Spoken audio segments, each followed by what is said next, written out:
lorsque Jésus s'est assis sur le flanc de la colline dans Matthieu 5, avons-nous vraiment compris ce qui se passait? Ce chapitre marque le début de l'enseignement public du Christ, le moment où il présente le style de vie qui appartient au royaume de Dieu.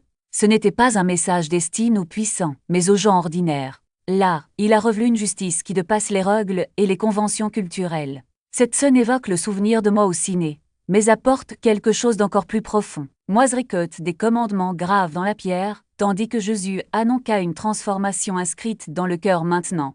Parcourons Matthieu 5 calmement, attentivement et attentivement. Examinons chaque passage sans sensationnalisme ni exagération. Le but est simplement d'entendre Jésus clairement et de permettre à ses paroles de nous parvenir à nouveau. Si ces réflexions font une différence dans votre vie, il existe un moyen simple de soutenir ce travail. Abonnez-vous, aimez la vidéo et commentez 77. Ainsi, YouTube contribuera à partager ce message avec ceux qui ont le plus besoin de la parole de Dieu. Matthieu rapporte que Jésus gravit le flanc de la colline, s'assit, et que ses disciples se rapprochent pour l'écouter. Il commence à leur enseigner. Ce geste n'était pas fortuit. Au 1er siècle, lorsqu'un rabbin se levait, il pouvait parler de manière informelle, mais lorsqu'il s'asseyait, il signalait que ce qui suivrait serait un enseignement sérieux. C'était la posture de quelqu'un qui parlait avec autorité, pas seulement pour passer le temps.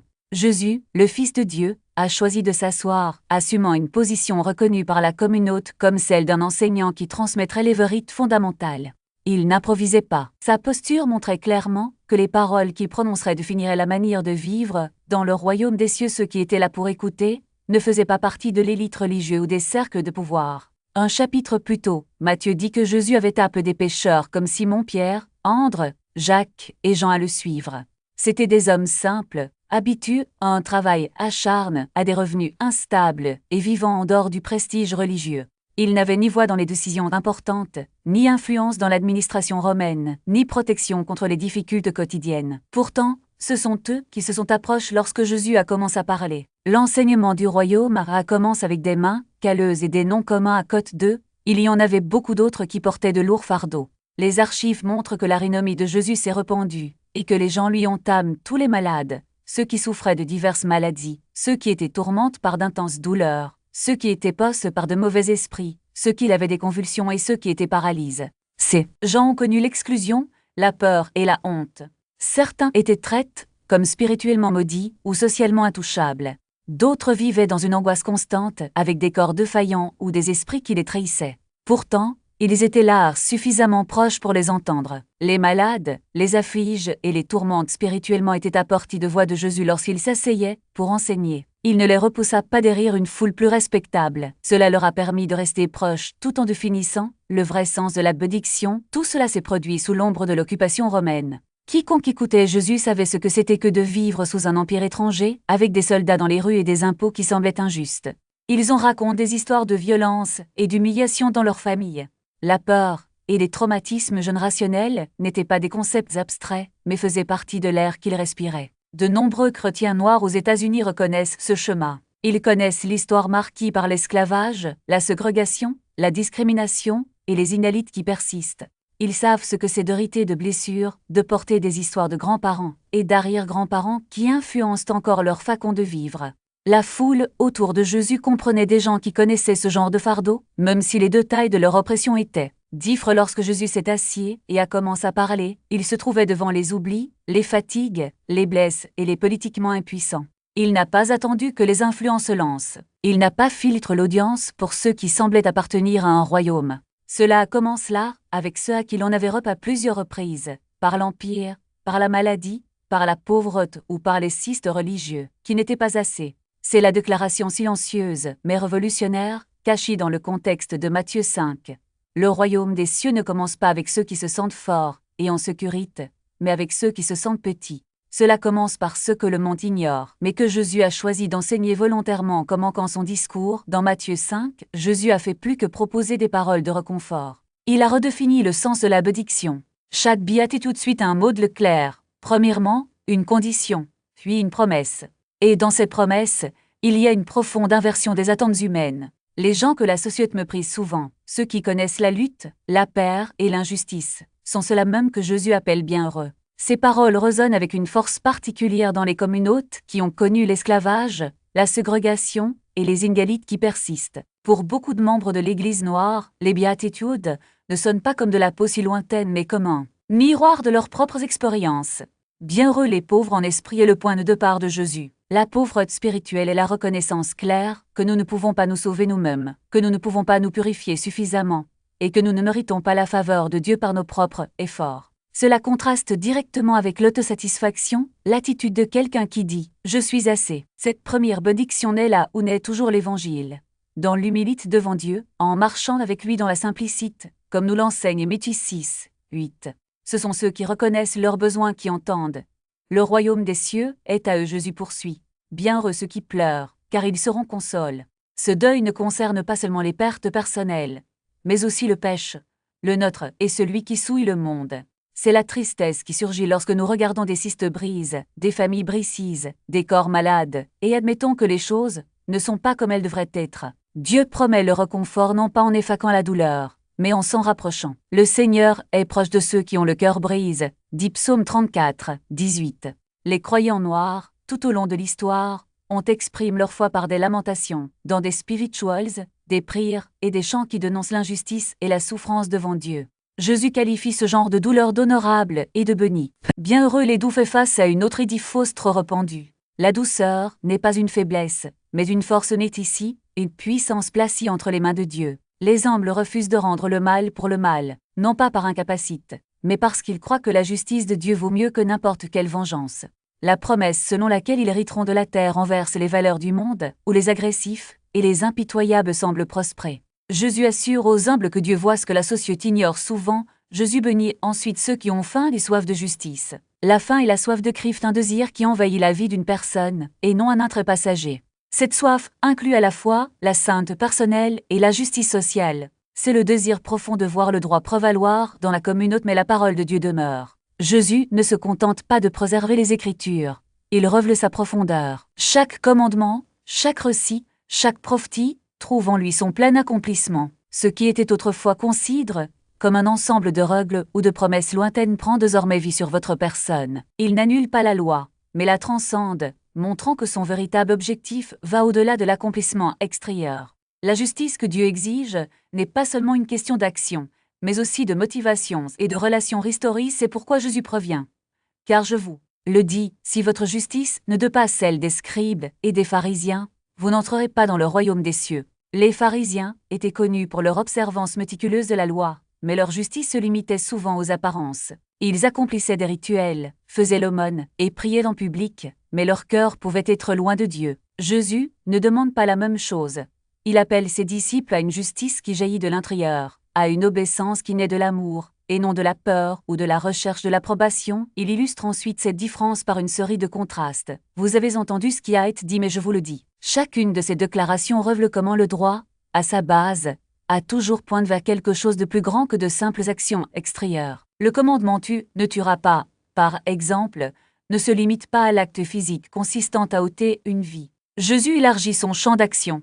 Quiconque nourrit de la colère contre son frère ou l'insulte est déjà soumis au jugement. La violence commence dans le cœur, et la vraie justice exige que nous nous attaquions aux racines des conflits, et pas seulement à leur manifestation de même. L'adultère n'est pas seulement un acte physique, mais une affaire de regard et de désir. Jésus ne minimise pas le péché, mais en expose la profondeur. Il utilise des images puissantes, arracher un œil ou se couper une main, pour montrer que la sainte nécessite des décisions radicales. Il ne s'agit pas d'une mutilation littérale, mais d'un appel à renoncer à tout ce qui nous sépare de Dieu. La pureté du cœur ne s'obtient pas par des règles extérieures, mais par une transformation intérieure que seul l'Esprit peut accomplir. Jésus aborde également le divorce, un sujet plein de douleur et de complexité à son époque. La loi de Moïse autorisait le divorce dans certaines circonstances, mais Jésus rappelle l'idée de l'originel, le mariage comme union sacrée, créée par Dieu pour refléter son amour fidèle. Il n'ignore pas les réalités humaines, mais invite ses auditeurs à rechercher la réconciliation et la fidélité plutôt que de se contenter de solutions faciles. Un autre contraste se pose en ce qui concerne les serments. Les pharisiens avaient développé un système élaboré pour faire la distinction entre les serments valides et invalides, mais Jésus simplifie tout, mais que votre discours soit oui, oui, non, non. Le neutre n'a pas besoin d'embellissement. Celui qui vit sous la seigneurie du Christ n'a pas besoin de garanties extérieures, car sa parole est digne de confiance. L'incrit est la marque de ceux qui suivent Dieu de tout leur cœur. Enfin, Jésus aborde la loi du talion, œil pour œil, dent pour dent, qui, dans son contexte originel, était un moyen de limiter la vengeance et d'assurer une justice proportionnelle. Mais il va plus loin. Ne résistez pas à un méchant, mais si quelqu'un vous frappe sur la joue droite, tendez-lui aussi l'autre. Il ne s'agit pas d'un ordre de passivité face à l'injustice, mais d'une invitation à briser le cycle de la violence. Jésus ne demande pas à ses disciples d'être des victimes, mais de répondre au mal par un amour qui surprend et deux armes. Lui-même, face à ses accusateurs, n'a pas répondu par des paroles de haine, mais par le silence et la confiance en Dieu. Ses enseignements ne sont pas seulement une liste de règles plus strictes, mais une invitation à vivre selon le cœur de Dieu. Jésus n'impose pas un fardeau plus lourd. Il revêt la liberté qui vient d'une vie alignée sur le but originel de la loi, aimer Dieu par-dessus tout et son prochain comme soi-même. La justice qu'il exige n'est pas obtenue par l'effort humain, mais par la grâce qui transforme et donne du pouvoir. Et c'est cette grâce qui permet de vivre non seulement dans le cadre de la loi, mais au-delà d'elle, dans une obéissance qui reflète le caractère même de Dieu. Les cultures changent, les langues se transforment, mais la parole de Dieu ne perd pas de sa force avec le temps. Par conséquent, Jésus met en garde contre le fait de traiter tout commandement à la légère ou d'enseigner aux autres à faire de même. Il parle de ceux qui enfreignent même les plus petits commandements et enseignent aux autres à suivre leur exemple, ainsi que de ceux qui pratiquent et enseignent fidèlement les préceptes de Dieu. Ce faisant, il réaffirme à la fois l'obéissance et la responsabilité. La façon dont nous traitons la parole de Dieu est importante. Cela façonne non seulement notre propre vie, mais aussi celle de ceux qui nous regardent et apprennent de nous. Les enfants, les congrégations, les communautés. Vient ensuite une phrase qui a dû étonner ses premiers auditeurs, car, je vous le dis, à moins que votre justice ne dépasse de beaucoup celle des scribes et des pharisiens, vous n'entrerez pas dans le royaume des cieux. Les pharisiens étaient connus pour leur observance méticuleuse, leurs règles dites élies, et leur discipline stricte. Pour les gens ordinaires, leur niveau de dévouement religieux semblait inaccessible. Cependant, Jésus déclare que la justice nécessaire pour entrer dans le royaume doit aller au-delà de la leur. Il ne demande pas que davantage de règles s'ajoutent à celles qui existent déjà. Cela indique une justice plus profonde, qui atteint le cœur. Cela prépare le terrain pour la suite. Les 6. Vous avez entendu ce qui a été dit, mais je vous le dis. Jésus n'abaisse pas le niveau de la loi. Il l'intensifie, exposant la rage derrière le meurtre, la convoitise derrière l'adultère, la manipulation derrière les serments, et le désir de vengeance derrière la quête de justice. Ce faisant, il montre que la vraie justice ne se contente pas de la conformité extérieure. Il cherche à s'aligner sur le caractère de Dieu dans ses motivations, ses désirs et ses relations. Le chapitre 5 de Matthieu est une porte d'entrée pour voir les Écritures à travers les yeux de Jésus, celui qui accomplit, soutient et revêt tout le poids de la parole de Dieu.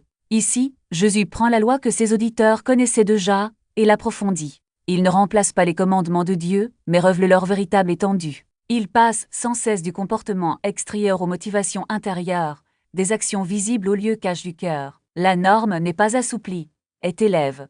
Jésus ne se contente pas d'une obéissance superficielle. Cela appelle une transformation intérieure. Premièrement, il aborde la colère. Le commandement tue, ne tuera pas. d'Exode 20 reste pleinement en vigueur, mais Jésus montre que les germes du meurtre commencent bien avant tout acte physique. La colère contrôle, les paroles acerbes et le mépris blessent l'image de Dieu chez les autres et fragmentent la communauté. C'est si grave qu'il place la réconciliation au-dessus du culte lui-même. Si quelqu'un se souvient qu'un frère ou une sœur a quelque chose contre lui, qu'il dépose son offrande à l'autel et aille d'abord faire la paix. Le culte est lié à la façon dont nous nous traitons les uns les autres. Cela s'adresse directement aux communautés religieuses, où les blessures, les divisions et les tensions non résolues persistent souvent, y compris dans les congrégations marquées par l'histoire de l'Église noire, où l'unité interne a toujours été cruciale pour la survie. Ensuite, Jésus s'adresse à la convoitise. Le commandement contre l'adultère, également dans Exode 20, est réaffirme, mais il identifie son origine dans le cœur. Regarder une autre personne avec désir, c'est la réduire à un objet de satisfaction personnelle. Jésus utilise un langage hyperbolique et choquant, parlant de l'arrachage d'un œil ou de la coupure d'une main, pour montrer clairement à quel point le péché doit être traité avec sérieux. Le péché a des conséquences qui détruisent les relations, l'intrite et parfois des générations entières. Concernant le divorce, Jésus reconnaît ce qui est écrit dans Deutéronome 24, où un homme peut émettre un acte de divorce.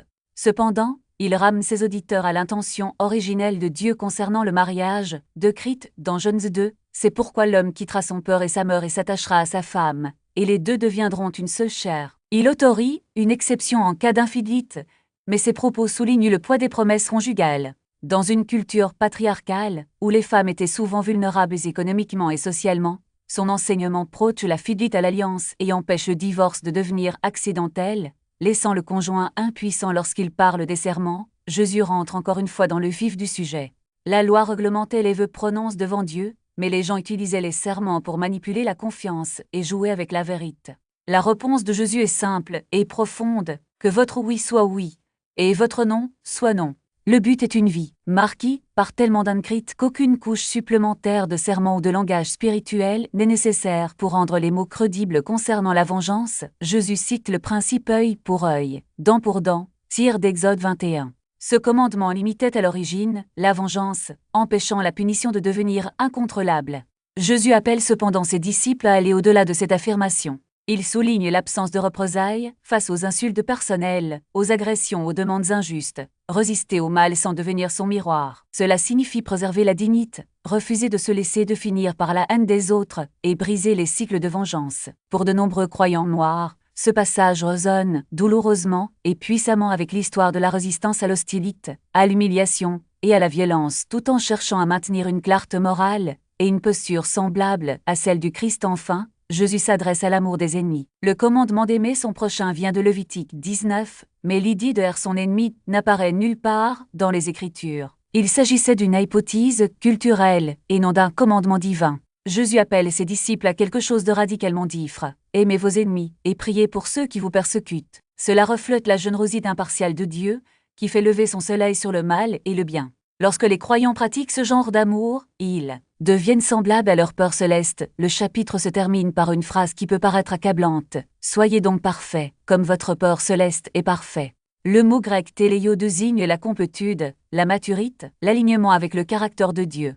Jésus appelle à une vie entièrement façonnée par l'amour divin. Ce mot expose notre besoin profond. Comme Paul l'écrira plus tard, tous ont péché et sont privés de la gloire de Dieu. Et pourtant ils sont librement justifiés par sa grâce. Les paroles de Matthieu 5 résonnent clairement et fermement pour l'Église noire d'aujourd'hui, des communautés forgent dans la lutte, la dignité et la résistance. Ils nous retrouvent au milieu d'une histoire marquée par l'esclavage, Jim Crow, la ligne rouge, l'incarcération de masse et les batailles silencieuses du quotidien. Les paroles de Jésus nous rappellent que le royaume des cieux a toujours pris racine parmi ceux qui savent ce que signifie être opprimé, ignorent, et pourtant soutenu par Dieu. Bienheureux les pauvres en esprit nous rappellent que notre force la plus profonde n'est jamais venue de la seule volonté personnelle ou de la résilience culturelle, aussi importante soit-elle. La pauvreté spirituelle et la confession hontent que sans la grâce de Dieu nous ne sommes rien et n'avons rien. Cela élimine la pression de devoir toujours être fort et nous invite à nous reposer en celui qui a soutenu notre peuple pendant des siècles. Bienheureux ceux qui pleurent. Nous dit que les larmes et les lamentations ne sont pas des signes de faiblesse de la foi. Des spirituals chantent dans les champs ou chants élèves dans les petits sanctuaires. Pleurer face à l'injustice, à la perte et à la douleur a toujours fait partie de notre culte. Matthieu 5 nous assure que Dieu voit cette lamentation et y répond avec son réconfort. Bienheureux les doux nous rappelle que le pouvoir ne se manifeste pas toujours par des cris ou une domination. Dans notre histoire, certains des témoins les plus forts ont été ceux qui ont tenu bon, on parle avec fermeté et ont agi avec discipline et maîtrise de soi face à la provocation et au mauvais traitement. La douceur, c'est choisir de faire suffisamment confiance à Dieu pour refuser la vengeance. Bienheureux ceux qui ont faim et soif de justice. Fait l'écho à notre désir profond et persistant d'équité dans les tribunaux, les écoles, les quartiers et les lieux de travail. Cette faim n'est pas séparée de notre vie de foi, elle est façonnée par elle. Les paroles de Jésus nous assurent que Dieu n'ignore pas ce désir. Bénis soient les artisans de paix. Rend hommage à ceux de l'Église noire qui ont travaillé pour la réconciliation sans faire taire la vérité. Des dirigeants, des mœurs, des pasteurs et des anciens qui ont affronté le péché et appelé au changement, mais en montrant toujours l'espoir et l'amour. Et aimer vos ennemis reste l'un des commandements les plus difficiles pour un peuple qui a connu de véritables ennemis, en droit, en politique et en pratique. Mais c'est précisément ici que nous marchons le plus près de Jésus, qu'il a pris pour ceux qui l'ont crucifié. Matthieu 5 appelle l'Église noire à une vie mature en Christ, façonnée par l'Esprit, ancrée dans les Écritures, marquée par l'humilité, et vécue dans un monde qui a encore désespérément besoin de ce témoignage silencieux, constant et courageux. Ces paroles sont le fondement du discipulat chrétien, la constitution du royaume des cieux, le lieu où Jésus explique ce que signifie réellement le suivre. En eux, nous sommes appelés à l'humilité qui reconnaît sa nécessité, à l'incrite qui s'accroche à la vérité, à la miséricorde qui reflète la compassion de Dieu, à la justice qui recherche ce qui est juste, à la réconciliation qui grille les divisions, et à l'amour qui est faconne par lui, et non par nos humeurs ou notre culture. Matthieu 5 nous invite à ricoter, avec calme, attention, et un cœur disposé à être corrige et renouvelle. Si ces mots vous ont aidé à voir ce texte plus clairement, je souhaite vous inviter à répondre de manière simple, mais significative. Prenez un moment pour vous abonner à cette chaîne afin de ne pas manquer les prochains messages basés sur les Écritures. Aimez cette vidéo pour que la plateforme la reconnaisse comme un contenu précieux à partager. Et si vous le souhaitez, écrivez 77 dans les commentaires. Un geste discret pour dire « J'écoute, j'apprends et je veux que les autres le découvrent aussi ». Votre participation ne vise pas à promouvoir une marque. C'est l'un des moyens de transmettre ce message à ceux qui sont fatigués, qui cherchent des réponses, et qui ont besoin d'encouragement et de compréhension. Terminons par une prière. Seigneur, nous te remercions pour les paroles de Jésus dans Matthieu 5. Apprends-nous à marcher dans l'humilité, la miséricorde, la justice et l'amour. Façonnez nos cœurs pour que nos vies reflètent le caractère du Christ dans ce que nous disons, la façon dont nous nous traitons les uns les autres, et les choix que nous faisons, même lorsque personne ne nous regarde. Renforcez nos églises et nos foyers, guérissez les relations brisées et guidez-nous dans la justice. Fais de nous un sel qui préserve ce qui est bon et une lumière qui pointe clairement vers toi. Au nom de Jésus, nous prions. Amen. Merci d'avoir pris le temps d'écouter les paroles de Jésus. Merci d'avoir recherché la vérité, d'être revenu aux Écritures et d'avoir parcouru ce chemin de foi avec humilité et courage. Votre présence ici compte, votre désir de grandir compte. Que le Seigneur continue de vous guider, de vous fortifier et de bénir votre foyer pendant que vous le suivez, jour après jour.